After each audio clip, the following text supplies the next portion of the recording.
Hi guys, જય શ્રી કૃષ્ણ બધાને, welcome to my YouTube channel. તો આપણે આજે બનાવીશું બીન્સની સબ્જી. ફણસી બી કહેવાય આને. તો ફણસીની સબ્જી બનાવવાની છે અને એના જોડે રોટલી બનાવવાની છે. તો ચલો હું તમને બતાવું શું શું વસ્તુ જોવો. તો આના માટે મેં લીધું છે લસણ, મરચાં અને ફણસી ઓલરેડી મેં કાપી દીધી છે, એટલે કાપેલી છે મારા જોડે. પણ લસણ અને મરચાં આ બે વસ્તુ હું કાપી લઉં નાનું નાનું.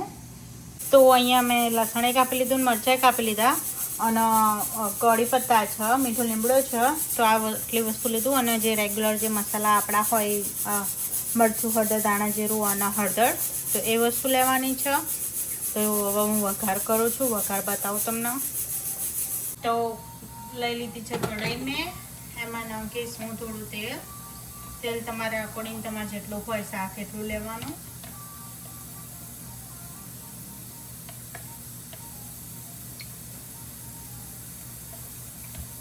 અહીંયા હું 4 ચમચી લઉં છું.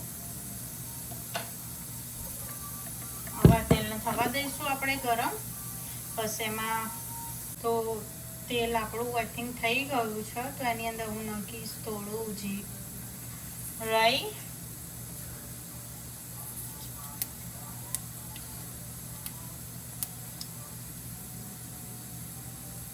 જીરું અને એ બંને થાય પછી આપણે આની અંદર નાખીશું મીઠો લીમડો. મસ્ત તતડવા દેવાનો, પછી આપણે મીઠો લીમડો નાખવાનો એની અંદર.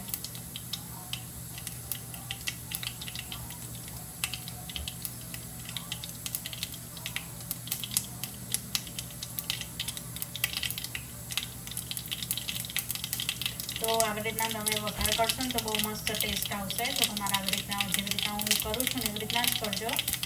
ઓકે, હવે થઈ ગઈ છે આપણી રાઈ, મીઠો લીમડો, થોડી એની અંદર જશે હિંગ, થોડો જશે અજમો અને એની અંદર થોડી એવી જશે મેથી. મેથી મેં અહીંયા ક્રશ કરેલી છે. તમે લાઈક અચકચોડી ક્રશ કરેલી છે, જો બતાવું તમને. આવી રીતના ક્રશ કરેલી અચકચોડી. તો એ રહી નાખી છે અને એ બધું નાખ્યા પછી આપણે એની અંદર નાખીશું થોડી હળદર અને પછી એની અંદર નાખીશું લસણ જે આપણે પીસીસ કર્યા હતા એ. અને લસણને મસ્ત થવા દઈશું.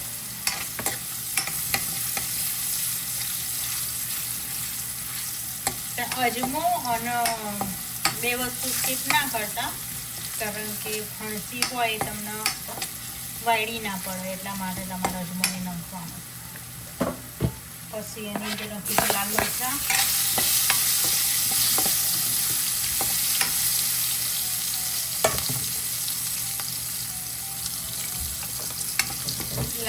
નાખી દઈશું અને એને મસ્ત થવા દઈશું. અને પછી એની અંદર નાખીશું આપણે ફણસી. ઓલરેડી મેં ધોઈને કાપીને રાખી છે, એની અંદર ફણસી નાખી દઈશું. અહીંયા ગ્રીન બીન્સ કહીએ અમે, એટલે એના બીન્સ જ કહીએ છીએ. અને મસ્ત એવું મિક્સ કરી દઈશું આને.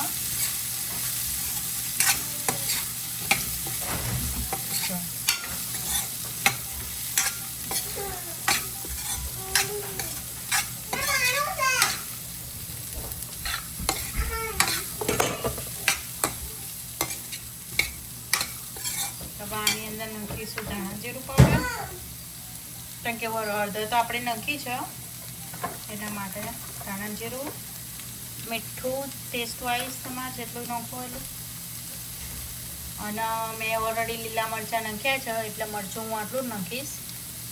અને થોડું એવું હળદર જશે જેથી કલર આપણો સરસ આવી જાય. અને થોડું 1-2 મિનિટ ઉકળવા દઈશું, 1-2 મિનિટ. અને પછી એને આપણે ગરમ મસાલો નાખીશું.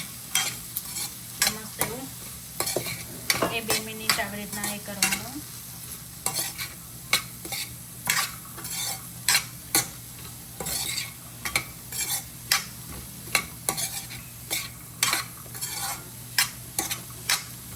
સ્મેલ એટલી સરસ આવે છે ને.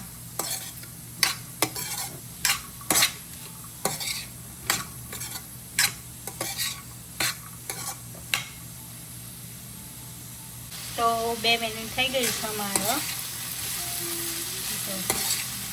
અને આને બીજી વસ્તુ કે આને બહુ ચડતા વાર ના લાગે, ફણસી તમે બહુ વાર ના લાગે ચડતા, એટલે તો 2 મિનિટ થઈ ગઈ છે મારે. હવે આની અંદર હું નાખીશ થોડો ગરમ મસાલો, થોડો જ નાખવાનો, બહુ નહીં નાખવાનો, થોડો ગરમ મસાલો, આને મિક્સ કરી દઈશ મસ્ત. હવે મીડિયમ ગેસ ઉપર આને કૂક થવા દઈશ.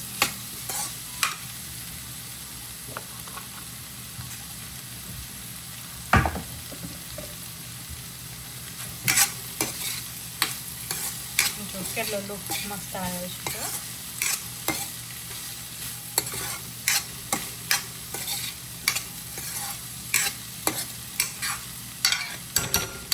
તો તમે સાઈતા બનાવ્યું છે કે નહીં કહેજો મને, અને આવી રીતના ટ્રાય કરજો. બહુ મસ્ત શાક બનાવે છે ફણસીનું.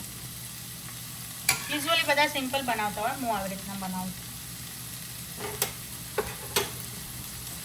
મને આવી રીતના ગમે એટલે હું આવી રીતના બનાવું. તો તમે બનાવજો આવી રીતના. અને હું થઈ ગયા પછી તમને બતાવું કેવું લાગે છે. અને બીજી વસ્તુ કે તમે બનાવો ને તો થોડી વારે એને જોતું રહેવાનું તો નીચે બળી ના જાય. અને આપણે આની અંદર પાણી થોડું બી નહીં નાખીએ, એમને જ મસ્ત ધીમા તાપે ચડવા દઈશું એના, એટલે મસ્ત ચડી જશે આ. ઓકે, અને બતાવું તમને થઈ ગયા પછી થોડી વાર એમ બતાવું. તો મસ્ત એવું શાક થઈ ગયું છે. જો મસ્ત થઈ ગયું છે. અને ચેક કરી લેવાનું આવી રીતના થઈ ગયું છે મસ્ત. તેલ બહુ નહીં દેખાતો અને સાથે મસ્ત થઈ ગયું છે. અને હવે આની અંદર આપણે નાખીશું કોથમીર. મસ્ત એવી કોથમીર નાખી દઈશું.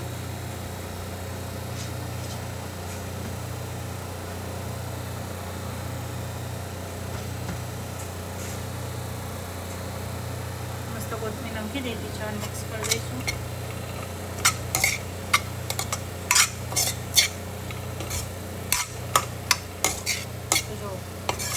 Look યમી right.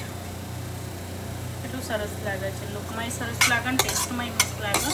તો તમે ગાઈસ આવી રીતના ટ્રાય કરજો અને કહેજો કેવું બન્યું છે. તમે ગાઈસ બનાવજો, કહેજો કેવું બન્યું છે. અને જેવી રીતના મેં રેસીપી આપી છે એવી રીતના જ કહેજો કેવી રીતના બન્યું છે. અને જરૂર ટ્રાય કરજો, એકદમ મસ્ત બને છે ફણસીનું. આનો તમે દાવા જોડે બધા જોડે શાક ખાઈ શકો. એમને એમ શાક રોટલી ખાવી હોય, શાક ભાખરી ખાવી હોય, ટોટલી બધા જોડે ખવાય વસ્તુ. તો તમે આ વસ્તુ ટ્રાય કરજો, કહેજો કેવી બની. અને તમને મારા વિડીયો ગમતા હોય તો લાઇક, શેર અને સબસ્ક્રાઈબ કરજો. નવા હોય તો સબસ્ક્રાઈબ જરૂર કરજો, કમેન્ટ કરજો ગાઈઝ. Thank you. જય શ્રી કૃષ્ણ. બાય.